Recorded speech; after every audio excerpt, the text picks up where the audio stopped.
Continuation of a Model 5 of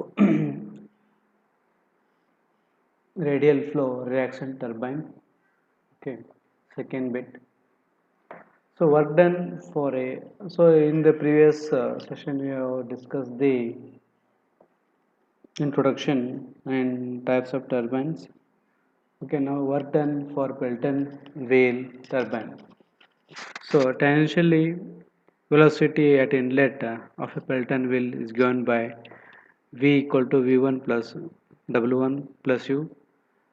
Tangential velocity at outlet of Pelton wheel is given by V2, that is equal to W2 into cos beta plus U. Assuming W1 is equal to W2, that is the relative speed of the fluid does not change as it is deflected by the buckets, we can combine equation 1 and 2 to obtain V2 minus V1 equal to U minus V initial minus final velocity into 1 minus cos into beta. This change in the tangential component of velocity combined with the torque and power equation gives torque shaft is equal to m into Rm into U minus V1 into 1 minus cos beta. And since U is equal to omega into Rm, so work done by shaft is equal to torsion in the shaft, that is equal to m into U into U minus V1 into 1 minus cos. Okay. Next, components of the Francis turbine. So this is the net head and this is the piezometric head. This is from here to here. Reservoir water level that will be there from the normal ground level. That will be, that is net head, and this is the piezometric head where the water level will be rising through the pipe due to the viscosity or the pressure in the pipe. So then figure shows the axial section through a Francis turbine with the guide vanes. Okay, G and R. So this is the G and R guide vanes, and vane case grade G and runner R.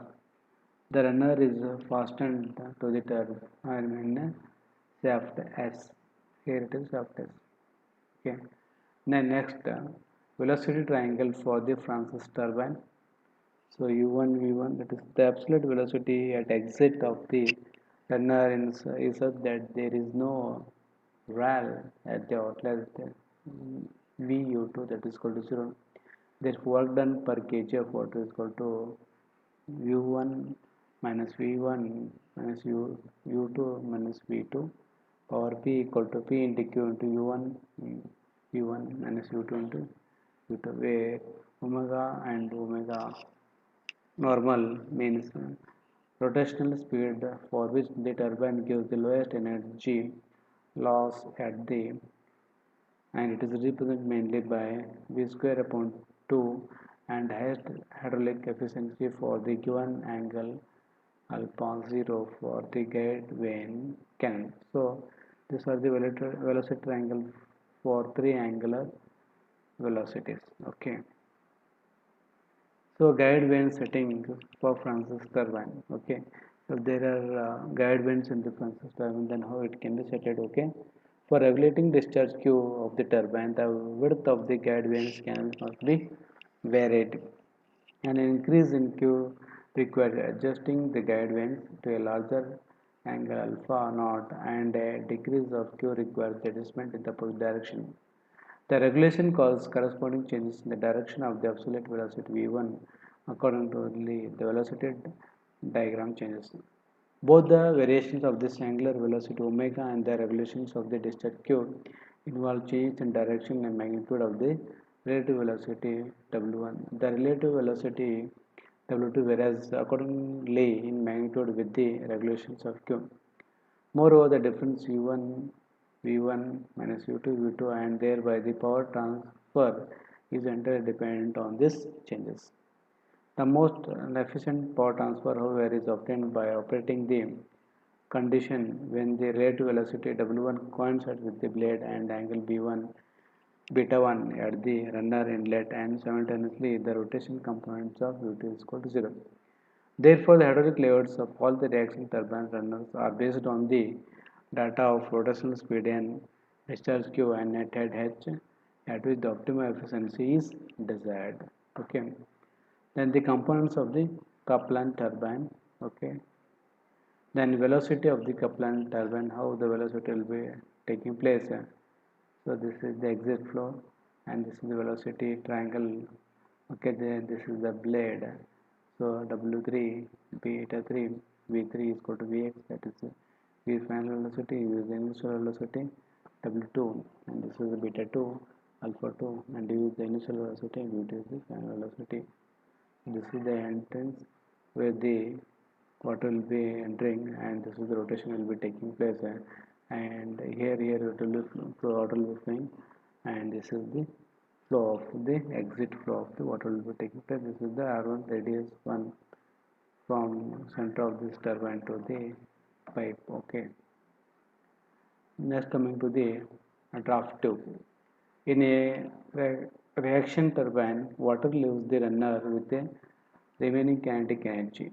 To recover such of this energy as possible, the runner outlet is connected to a diffuser called draft tube. The draft tube converts the dynamic pressure kinetic energy into static pressure. Draft tube permits a suction head to be established at the runner exit, thus making it possible for the plowing the wheel and connecting machinery to the level above that water in the tail race under high water flow conditions of river without loss of head. To operate properly, reaction turbine must have a submerged discharge. The water after passing through the runner enters the draft tube which direct the water to the point of discharge. The aim of draft tube is also used to convert the main part of the kinetic energy at the runner outlet to pressure and energy at the draft tube outlet. This is achieved by increasing the cross-section area of the draft tube in the flow direction. In an immediate part of the bend, however, the draft tube cross sections are decreased in the flow direction to prevent separation and loss of the efficiency. So this is the different parts of the draft tube. Okay. So this is the wheel will be here and tail water will be flowing in this part, and this is a conical section from, and this will be H2. So this one is conical type of a draft tube, and this is elbow type of a draft tube, that is circular sections will be there, tail water, and this is like elbow. Okay. Then hydrocon type, this is the hydrocon type of a draft tube, and this is moody spreading type of a draft tube. This is the four type of draft tubes which are available. Okay. So draft tube, okay, how it will be then. So here the water will be flowing, that is EL, that high L, HGL. So this from here the reserve water will be flowing to this turbines. Okay. So this is from here to here it is HL, then that will be rho square B upon root of rho g, and from this distance to this distance it will be PB by rho, and this is the initial hair Z1, and this is the Z2 datum from the datum, and this is the draft tube. Okay, here it is the draft tube, that is VC square upon 2g, and this is the velocity that is critical. Say VC is velocity that is critical here, C here, and this is the net head H, and this is the gross head. So gross head is always above the net head, and net head always less than the gross head. Okay. So this is the place where the draft is placed. Okay. See here. Then energy equation applied to draft, that is if you want to find the energy of the draft, then it can be used by using the calculator by using the formula PB upon gamma divided by ZB plus V square upon B divided by 2G plus HL. The velocity V2 can be obtained by having the divergent passage. To prevent cavitation, the vertical distance Z1 from the tail water to the draft tube inlet should be limited so that at no point within the draft tube or tube which will in which the turbine will be absolute pressure drop of the vapor pressure of the water. So next one is cavitation in the turbines. So some turbines will be having formation of the cavities. Okay. So cavitation is termed used to describe processes which include nuclearization growth and imposing a vapor or a gas filled cavities. These cavities are formed in a liquid when the static pressure of a liquid for one reason or the another is reduced below its vapor pressure at the prevailing temperature, which cavities are carried at a high pressure region. They implode violently.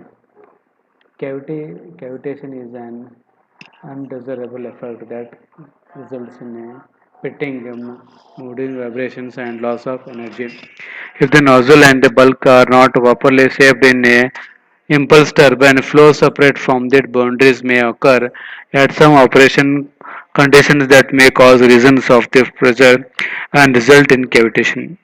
The turbine parts exposed to cavitation are the runners draft to coincide for the Francis and Kaplan turbines and needles zones, nozzles and the runner buckets of the Pelton turbines. Measuring of the combined errors and damage under the cavitation conditions includes improvements in the hydraulic design and the production of the components with erosion result resisting metals and arrangement of the turbines for operation within good range of acceptable cavitation conditions. So this is the cavitation process how it will be done. Then so aeration of the liquid will be there. Then evaporation of the liquid will be taking place. So half part of the gravity growth and this is the half part will be cavity diminution. Okay. Then the pressure of the liquid will be there. This is cavity collapse. Then here it will be dissolution and the condensation of the vapor. So cavitation in turbines, how the cavitation is formed. So this is the see how the cavitation will be formed. That scaling will be done, and that for the fans of the turbines, the traveling bubbling cavitation in the Francis turbine, and leading edge cavitation damage in Francis turbine, inlet edge cavitation in Francis turbine. So this type of a cavity will be formed due to the water. So energy of the hydraulic turbines. So energy is efficiencies. Various efficiencies of hydraulic turbines are hydraulic efficiency, volumetric efficiency, mechanical efficiency, and overall efficiency. Efficiency general is defined as the ratio of the power delivered to the shaft, brake power to the power taken from the water. So hydraulic efficiency is the ratio of the power developed by the runner to the water power available at the inlet of the turbine. So total available power on the plant is given by P available rho into Q into G into H. So power transfer from the fluid of the turbine is runner is given by P sub is equal to P into Q into U1 into U1 minus U2 into V2. Therefore efficiency of the hydraulic turbine is the ratio of these two powers is given by hydraulic power of the shaft divided by power available. So efficiency of hydraulic is equal to Q into U1 into V1 minus of U2 into V2, that is rho at Q into G into H. So hydraulic is equal to U1 V1 minus U2 V2, that is equal to G into Hn. The rearrangement of this equation gives the main turbine equation, that is Hn equal to U1 V1 U2 V2 divided by G. This is G is acceleration due to gravity, U1 is the initial velocity, V1 is the initial velocity, and U2 is the final velocity, and V2 is the final velocity of this at inlet and outlet. So efficiency versus load of the turbine. Okay. So here it is percentage rate power output, and this is the efficiency. So figure, and this is the type of the turbine for different of what is the efficiency. So first one is impulse turbine, second one is Francis turbine, then third one is Popular turbine, and the fourth one is Kaplan turbine. So first one is here impulse turbine. So see the efficiency. Okay. Then Francis turbine is here, it is second one. So this is the from 20 to here it will be starting and it will be ending up to the 80%. And propeller turbine, so it from start from 0 again it will be ending in 80 to 85%.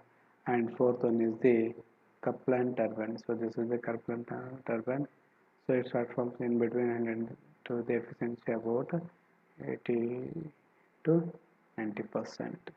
Okay, then speed, specific speed. Okay, so it is defined as the turbine which is identical in shape, geometrical dimension, blades, angles, gate openings, etc.